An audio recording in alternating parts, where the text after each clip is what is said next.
Okay, it's Halloween today and it's pouring. So much so that there's various warnings about how much rain we're gonna get. I don't think there's gonna be a lot of fireworks today, huh? And with that in mind, what did I read today? How about this one? It was kind of interesting actually, based on what I read yesterday. If you guys remember about that company opening up a drone manufacturing facility in Michigan where maybe they'll become like a hub of sort for drones. And then how about this one actually? This one says drone operations are going UP at this Michigan airport. So actually trying to convert the whole airport into a drone area too. It says Chippewa County International Airport in the eastern Upper Peninsula appears destined to become a drone hub for future flights near the Canadian border. A project there received $400,000 in state funding. I can easily see that being a thing too, in terms of drones freely flying cross borders in that regards anyways, in terms of delivering packages and all that. It says Michigan's advancement in the aerial technology space is coming from top down, starting with an Upper Peninsula airport. Chippewa County International Airport in the eastern UP has been tapped to become a drone operation hub for the future drone flights near the US-Canada border. The airport's proximity to the Canadian border and maritime corridors like the St. Mary's River made it an ideal candidate for this future operation. The airport will become a base for both commercial and public safety drone missions in 2026, so that's coming really fast.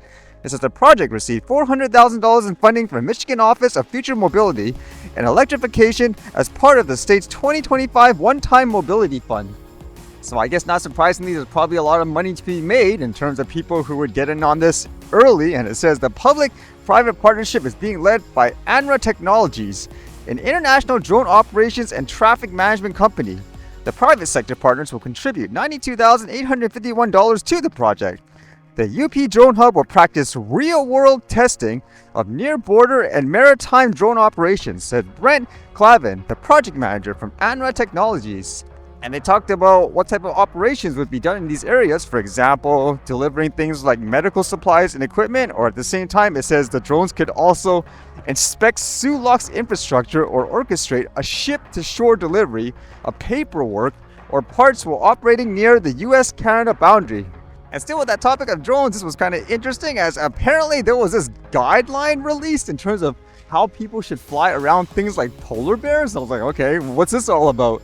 This one here says Polar Bears International Drone Guidance. So from the sounds of it, it's a way to address on how there are a lot more people using drone nowadays to capture things like nature and so forth. And the interesting thing here is instead of just outright saying never do it, I guess they're trying to give you some best practices, but at the same time, they even say specifically here, flying drones around polar bears is still a relatively new practice, and we do not yet fully understand its impacts on the animals or their environment. And so because of that, they're being cautious, but I think it just comes down to common sense again. It really comes down to where the animal is, their environment, what they're used to. As I've demonstrated so many times, they're not the same in general, just like any other animal in the past where, to my understanding anyways, people used to freak out about horses near cars because it spooks them. But nowadays, like here anyways, you see horses around vehicles all the time because they got used to it. So it starts off really technical from a legal point of view where you need to first understand, let's just say, the drone laws here, and as well what the laws are in places like certain national parks where you need to get explicit permission to, let's just say, land and take off in certain areas. And then they say, for example, ensure the drone is suitable for wildlife operations, and they say quiet propellers, telephoto lens. So that was an interesting point where they emphasize trying to get a quiet drone, but it makes you wonder, what exactly do you consider as a quiet drone? So read the description here first, saying obtain quiet and non-intrusive drones. Consider quieter propellers and drones with telephoto lenses. This helps reduce the impact on animals, natural behavior, and improves your ability to capture footage. And what's their recommendation? The Mavic 3 Pro, or they say similar models. Now I'm thinking, okay, that might be true for the camera and so forth, but in terms of noise, okay, that thing is pretty loud.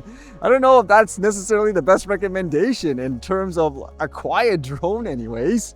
I was able to capture that eagle, if you guys remember, with the Mavic 1 Pro, and I was able to keep an appropriate distance where the eagle basically just went with its day, like catching that fish and all that. But again, in terms of flying that, let's just say around the area in general, it generally makes more noise where I would think anyways, even without like a telephoto lens per se, something smaller would be better, like a micro drone, or think outside of the box. There's a lot of people that are actually trying to make drones that literally look like animals, like birds, for example. So what happens if you flew drones like that, like ones that are actually shaped like birds and so forth? Wouldn't that actually be better overall as well? Because I would imagine in that instance, an animal wouldn't really be as spooked because they'll just assume it's another animal. And then afterwards, they talk about distance. How far should you actually fly? It says minimum launch distance from wildlife, 300 meters, about 900 feet. Maximum distance from wildlife, 100 meters, about 300 feet radius in all directions. And it says maximum flight distance, 500 meters, about 1,500 feet from your takeoff point. And they specifically say avoid direct interaction. Do not fly directly at wildlife. Use a, quote, lawnmower pattern to approach the bear from the sides. Do not change directions of flight over animals. Try to maintain a flight path that is downward of the animal so propeller noise is carried away. I mean, it's one of those things I can say from experience personally, where when you're flying around the animal, it doesn't matter actually if it's a drone or something else with your regular camera, you have to actually look at its body language and all that too, because they react in certain ways. I mean, it's pretty obvious from the get-go whether or not they are, let's just say, startled by it in some way. I don't think it has to be that complicated actually. I mean, maybe it sounds weird to some people, but in my opinion, it's no different from a person. You have certain people, they're perfectly okay in certain environments, whereas other people, they have extreme phobias, for example, for the exact same thing. So you kind of have to assess the situation because it really does depend on the animal and its environment in general. I still remember like those other studies actually where initially just for bears in general, people were saying, don't go near them, it gives them a heart attack and so forth. And then later on, I mean, not surprisingly, there was a study where when the bears got used to the drones flying around, they just didn't care afterwards. So I would think it's the same thing, like common sense wise. And then they list various points on when you shouldn't, I guess, fly around these bears. They say if they're nursing families, they're feeding, if they're skinny, accompanied by cubs of the year, or it says accompanied by older cubs, if disturbance could put them at risk. For example, the cubs could be scared towards a male bear. Again, maybe it's just me, but it just sounds like it's so complicated where it's so basic in terms of common sense. The environment, are they used to it? I guess one of the good examples is not like a drone, for example, but as you know, most people would say if you're around a flock of geese and they have babies there, like the goslings, you stay away because they will attack you, correct? But like here, as you see, there's times where they walk up to me, they introduce me to their kids and so forth. If I really wanted to, like I could pet them. It really depends where you are as well, because I can imagine in other areas it's completely different. They'll be more violent and territorial per se towards like people and so forth, because it really depends. If anything, again, I think the important thing here is you need to determine, are they used to, let's just say, a drone in that environment? Will they be spooked easily or not? Because I would think for most people that are trying to capture stuff like this, you are trying your best to capture the situation without them noticing or caring because you want to see them act naturally, correct? I mean, just thinking outside of the box too, just based on some of those other studies, in this case, if it's about not wanting to, example, spook them and so forth, would you actually do something to actually get the bears used to a drone flying in general? Kind of like in those other studies, for example, where initially the bears freaked out, but once they kept seeing it, they're like, okay, it's you again. I mean, would that actually be an option if your goal is ultimately not to spook them out and to be able to document them in their natural habitat? I mean, it might sound silly, but it's kind of like a kid, right? Like a baby. When they see a lot of things, they get freaked out. We laugh at it because we know it's not a threat, and people actually go out of their way to try to assure the baby, hey, this is okay, like it's funny, it's harmless, like that type of thing. So would you actually do that too in this case, actually, if that's your ultimate goal, to not scare them and to be able to, I suppose, document their life in general?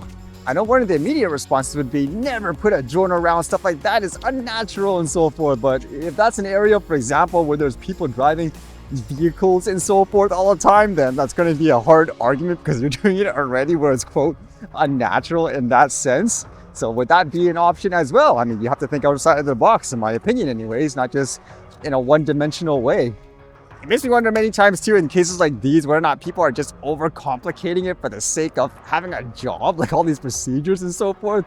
I mean, one guy mentioned about it too before, which is kind of true.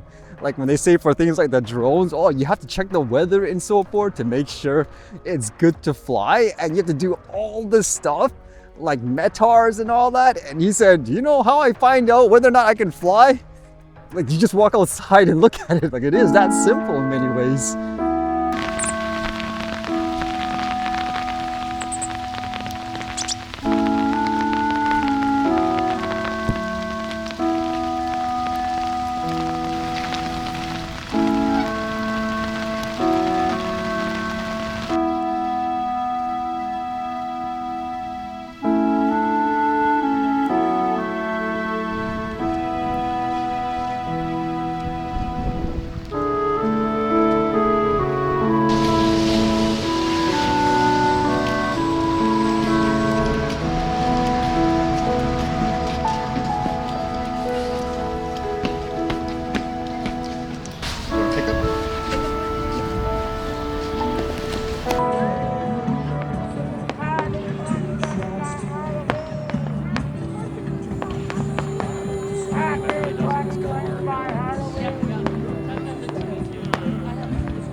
Hey, definitely no flying today, huh? And as well, it's the end of the month already, and funny enough, remember with that phone, my S23 Ultra, I actually didn't get a reply back yet in terms of when I can bring it into some place to get it fixed and so forth, so I'm thinking of following up anyways.